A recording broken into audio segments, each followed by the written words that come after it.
15 अगस्त जो कि भारत के सबसे बड़ा राष्ट्रीय पर्व है और 15 अगस्त के दिन भारत स्वतंत्र हुआ था और इस दिन और 5 देशों को स्वतंत्रता मिली थी जिसको हम आपको बताएंगे। लेकिन सबसे पहले चलिए अपने देश भारत की बात करते हैं।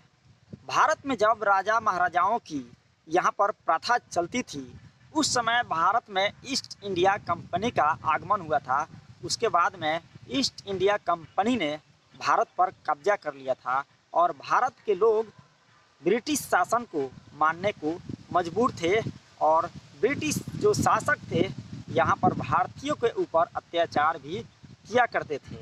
लेकिन ये वही दिन है जिस दिन हमारे देश को स्वतंत्रता मिली। ब्रिटिश शासकों के अत्याचार को बढ़ते देखते हुए हमारे देश के नायकों ने इनके सामने विद्रोह करना शुरू कर दिया और आज़ादी की मांग करने लगे।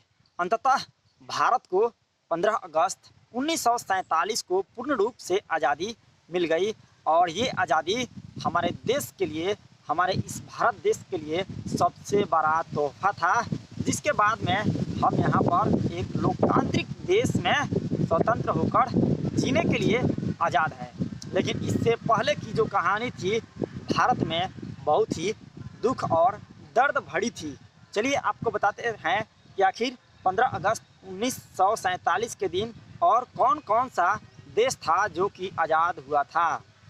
लिechtenstein ये भी देश इसी दिन आज़ाद हुआ। कांगो, उत्तर कोरिया, दक्षिण कोरिया और बहरीन ये भी देश 15 अगस्त 1947 को ही आज़ाद हुए थे।